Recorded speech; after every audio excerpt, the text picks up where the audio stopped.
तो दोस्तों कुछ दिन पहले ही मैंने कॉन्ट्रैक्ट्स और टेंडर के बारे में एक छोटा सा वीडियो बनाया था जिसमें बहुत जन का क्वेरी आ गया था कि सर आप डिटेल में बताइए कि टेंडरिंग किसको बोलते हैं, कॉन्ट्रैक्ट्स किसको बोलते हैं। क्योंकि अगर देखा जाए तो सिविल इंजीनियरिंग डिपार्टमेंट में टेंडरिंग हो गई, कॉन्ट्रैक्ट्स हो गई, ये सबसे सुपर पावरफुल पोस्ट है जिसको जानना बहुत ज्यादा जरूरी है हमारे लिए। अगर हमें इसका नॉलेज नहीं है तो कहीं ना कहीं हम अधूरे बैठे हुए हैं अभी।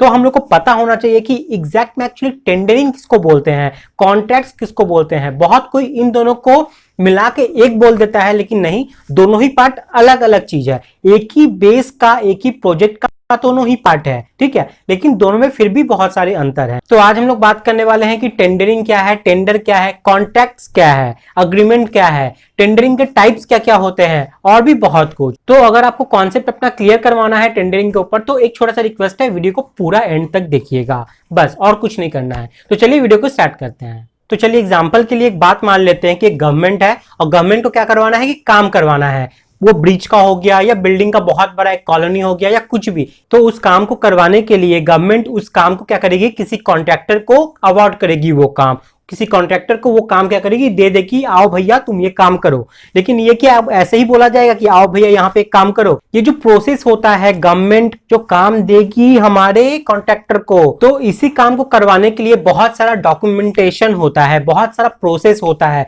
तो ये प्रोसेस एकदम स्टार्ट से लेके जब तक हम लोग वो काम कॉन्ट्रैक्टर को दे ना दे, इस भी जो भी डॉक्यूमेंटेशन होता है, जो भी प्रोसेस होता है, जो भी काम होता है, इन सब चीज को ही कहा जाता है टेंडर। ठीक है, एग्जाम्पल के लिए और अच्छा क्लियर करने के लिए मैं आपको बताता हूं। मान लीजिए यहाँ पे 3 स्टेजेस है, पहला स्टेज, दूसरा स्टेज, तीसरा स्टेज। ठीक है, 1 नंबर स्टेज मैं बाद में बताता हूं, 2 नंबर स्टेज पहले समझ लीजिए। 2 नंबर वो स्टेज है जब गवर्नमेंट जो काम देना चाहती थी ना, जो काम करवाना चाहती थी, वो मान लीजिए एक कॉन्ट्रैक्टर को मिल गया।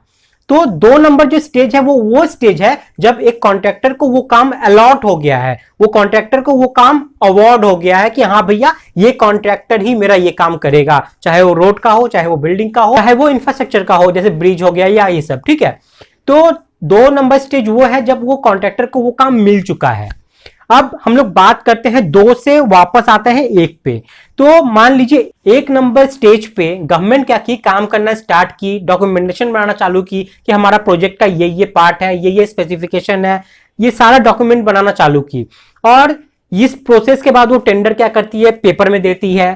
पेपर में देने के बाद बहुत सारे कॉन्ट्रैक्टर क्या करते हैं कि अप्लाई करते हैं। तो हमारा स्टेज 1 से स्टेज 2 के बीच का ये जो पार्ट है, ये कौन सा पार्ट है, ये टेंडरिंग का सारा प्रोसेस चल रहा है, ये वो पार्ट है। इसमें गवर्नमेंट क्या कर रही है, जिस कॉन्ट्रैक्टर को काम देगी, अभी दी नहीं है, देगी, इससे पहले का जो सिलेक्शन प्रोसेस होता है वो सारा प्रोसेस इस बीच में काम करता है। और यही बीच का जो पूरा सर्कल है ना, 1 से 2 तक जाने के बीच में जितने भी काम होते हैं, जितने भी डॉक्यूमेंटेशन होते हैं, जितने भी स्टेप्स होते हैं, जितने भी प्रोसीजर होते हैं, ये सारा आता है टेंडरिंग के अंदर।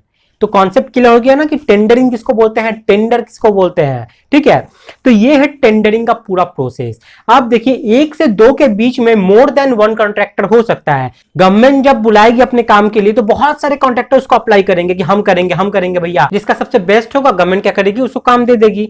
तो टेंडरिंग के दौरान आप समझ लीजिए कि 1 से ज्यादा कॉन्ट्रैक्टर हो सकते हैं। अब जब गवर्नमेंट फाइनल कर ली कि हाँ ये काम मुझे इस कॉन्ट्रैक्टर को दे देना है, तो वो स्टेज आता है हमारा 2 नंबर स्टेज। यहां जो 2 नंबर स्टेज देख रहे हो, ये वो स्टेज है जब गवर्नमेंट वो काम किसी कॉन्ट्रैक्टर को अलॉट कर दी है। समझ में आ गया, अलॉट कर दी है। तो स्टेज 2 से पहले का जो पार्ट आप देख रहे हो वो है टेंडरिंग, और स्टेज 2 के बाद का पार्ट जो देख रहे हो वो कंस्ट्रक्शन। अब मैं बताता हूं कि स्टेज 3 यहां पे क्या है। स्टेज 3 और स्टेज 2 के बीच का पार्ट है, इसमें आपका कॉन्ट्रैक्ट साइन होता है, अग्रीमेंट साइन होता है, साथ में आपका जो कंस्ट्रक्शन है वो कंस्ट्रक्शन चालू होने लगता है। नॉर्मल सी बात है, स्टेज 2 पे जब एक कॉन्ट्रैक्टर को एक काम अलॉट हो गया, उसके बाद वो क्या करेगा, काम को चालू कर देगा। और जब अलॉट होता है ना, उसके जस्ट बाद एक पॉइंट आता है जिसको हम लोग बोलते हैं कॉन्ट्रैक्ट। और यहीं पे कॉन्सेप्ट आता है हमारे कॉन्ट्रैक्ट्स का। कॉन्ट्रैक्ट्स में क्या होता है कि जो काम होना है, जो कॉन्ट्रैक्टर से काम करवाना है गवर्नमेंट को, उस बीच बहुत सारे कॉन्ट्रैक्ट्स, बहुत सारे लॉज, बहुत सारे टर्म्स एंड कंडीशंस, ये सब फाइनल होते हैं और बोथ म्यूचुअली स्टडी करके उसको क्या करते हैं, साइन करते हैं, तब वो फाइनली बन जाता है कॉन्ट्रैक्ट्स। और ये जो कॉन्ट्रैक्ट्स होगा ये पर्टिकुलर एक कॉन्ट्रैक्टर के लिए होगा, इसमें आपका 4-5 कॉन्ट्रैक्टर नहीं घुसेगा। ठीक है, जिसको गवर्नमेंट वो काम दे देगी, एक को देगी, अब उसके लिए कॉन्ट्रैक्ट्स होता है। लेकिन टेंडरिंग में क्या था कि बहुत सारे कॉन्ट्रैक्टर यहाँ पे अप्लाई कर रहे थे और सबके लिए टेंडरिंग पार्ट हो सकता है, सबके लिए टेंडरिंग का प्रोसेस चल सकता है।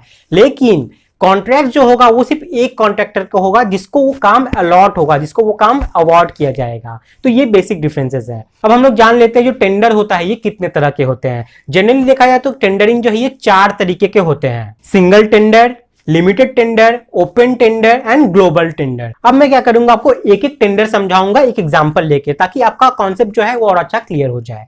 तो सबसे पहले हम लोग बात करते हैं सिंगल टेंडर की। तो एक एग्जांपल लेके मैं आपको बताता हूं। सपोज गवर्नमेंट को एक काम करवाना है और गवर्नमेंट के पास इतना वक्त नहीं है कि हम लोग बहुत सारे कॉन्ट्रैक्टर को बुलाकर यहाँ पे हम लोग टेंडरिंग का प्रोसेस करवाएं। तो गवर्नमेंट यहाँ पे क्या करती है, फिक्स कॉन्ट्रैक्टर को बुलाती है और उसके संग ही बैठ के सारा रेट निगोशिएट करके, सारा टर्म्स एंड कंडीशन निगोशिएट करके आपस में मिलके ही फाइनल कर लेती है और उसी कॉन्ट्रैक्टर को वो काम अवार्ड कर देती है, दे दिया जाता है। तो इसी को कहा जाता है सिंगल टेंडर। मतलब कि अगर मैं आपको सिंपल में बताना चाहूं तो यहाँ पे पार्टिसिपेंट्स कितने आए, जस्ट एक ही कॉन्ट्रैक्टर आया ना, इसलिए इसका नाम है सिंगल टेंडर। यहाँ पे एक और कॉन्सेप्ट आपको ध्यान में रखना होगा कि हो सकता है बहुत सारा काम ऐसा होता है जो एक पर्टिकुलर कंपनी ही काम करती है, कोई और कंपनी वो काम करती ही नहीं है, तो गवर्नमेंट को क्या करना होगा, उसी से वो काम कराना होगा। तो इस केस में भी हमारा काम करेगा जो होगा वो होगा सिंगल टेंडर, क्योंकि हमको तो उसी को काम दे देना है और तो कोई है नहीं यहाँ पे ऑप्शन में, तो एक ही ऑप्शन है तो उसी को देना है। तो उसी को बुला के हम लोग क्या करेंगे, रेट निगोशिएट करके काम उसको अवार्ड कर देंगे। तो इसको भी कहा जाता है सिंगल टेंडर। अब हम बात करते हैं यहाँ पे लिमिटेड टेंडर और ओपन टेंडर के बीच में। तो ये दोनों लगभग एक दूसरे से मिलता जुलता ही है, लेकिन फिर भी इसमें थोड़ी डिफरेंसेस है। वो क्या है मैं आपको बताता हूं।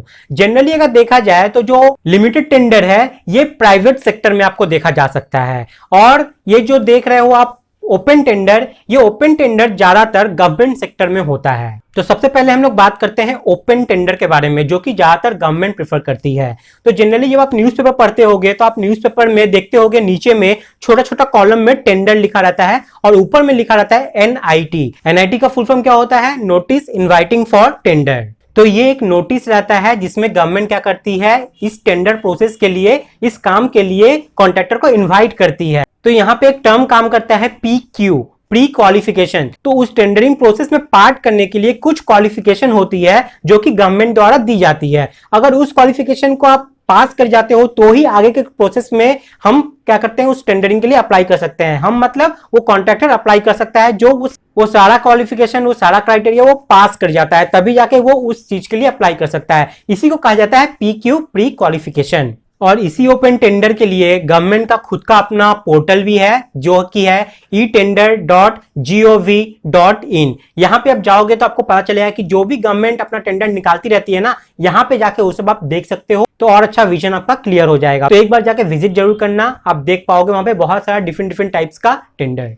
तो ये हुई हमारी ओपन टेंडर। अब बात करते हैं हम लोग लिमिटेड टेंडर की। तो लिमिटेड टेंडर मैंने अभी बताया था आपको कि ये जनरली प्राइवेट सेक्टर में देखा जाता है। तो देखिए प्राइवेट सेक्टर में जो कंपनी काम करती है ना, उनके पास डेटा रहते हैं कि हाँ इस काम के लिए ये कॉन्ट्रैक्टर काम करता है, इनका डेटा उन लोग के पास रहता है, ठीक है, उनके डेटाबेस में। तो वो क्या करते हैं, उन्हीं लोग को कॉल करते हैं, 10-12 कॉन्ट्रैक्टर को बुला लेते हैं और जो बेस्ट रेट में काम करने को रेडी हो जाता है, बेस्ट क्वालिटी के साथ, बेस्ट टर्म्स एंड कंडीशन के साथ, हम लोग वो काम उस कॉन्ट्रैक्टर को अलॉट कर देते हैं। तो यहाँ पे कुछ लिमिटेड होती है, जैसे 10 से 12 ही हुआ, ये ओपन टाइप का नहीं हुआ। गवर्नमेंट का जो टेंडर प्रोसेस होता है ना वो ओपन हुआ, वहां पे ऑल ओवर इंडिया से जितने जन भी आ सकते हैं, कोई मना नहीं है यहाँ पे। और एक बेसिक डिफरेंसेस है यहाँ पे, जो ओपन टेंडर होती है ना वो नेगोशिएबल नहीं होती है। गवर्नमेंट का जो रेट होता है उसी पे आपको करना पड़ेगा, जो बजट होता है उनका वही फाइनल रहता है। लेकिन वही बात करें अगर लिमिटेड टेंडर की, तो वहां पे जो रेट होती है, जो बजट होता है वो नेगोशिएबल होता है, वो मीटिंग के दौरान फाइनल किया जाता है। और लास्ट जो यहाँ पे बचा है हमारा ग्लोबल टेंडर। तो नाम से ही पता चल रहा है ग्लोबल मतलब ऑल ओवर दी वर्ल्ड।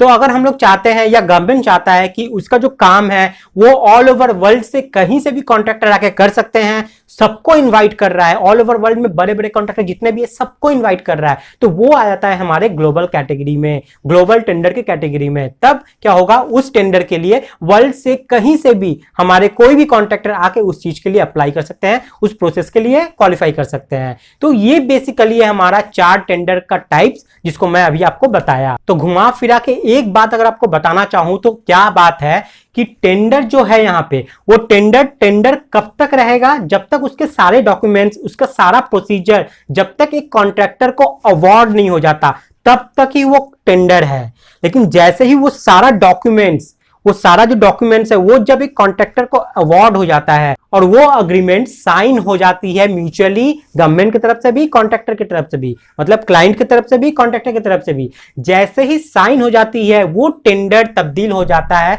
वो टेंडर के सारे डॉक्यूमेंट्स तब्दील हो जाते हैं कॉन्ट्रैक्ट्स में। समझ में आ गया? टेंडर कॉन्ट्रैक्ट सारा चीज लगभग सेम है, लेकिन प्रोसेस के ऊपर डिपेंड करता है। अवार्ड होने से पहले का सारा प्रोसेस टेंडरिंग हो गया, अवार्ड होने के बाद ही वो सारा डॉक्यूमेंट्स जब साइन हो जाता है ना, तो वो बन जाता है हमारा कॉन्ट्रैक्ट्स। तो ये बेसिक डिफरेंस है। तो आई होप आप लोग को ये कॉन्सेप्ट क्लियर हो गया होगा और वीडियो पसंद भी आई होगी। वीडियो अगर पसंद आई है तो जूनियर के साथ जरूर शेयर कीजिए, क्योंकि उन लोग को बहुत ज्यादा जरूरत है इसकी, उन लोग को जरूरत है सीखने की। तो वीडियो अगर काम की लगी हो तो लाइक कीजिएगा, शेयर कीजिएगा। आज के लिए इतना ही है, नेक्स्ट वीडियो में फिर कुछ लेके आऊंगा आप लोगों के लिए। तब तक के लिए बाय, टाटा, जय हिंद।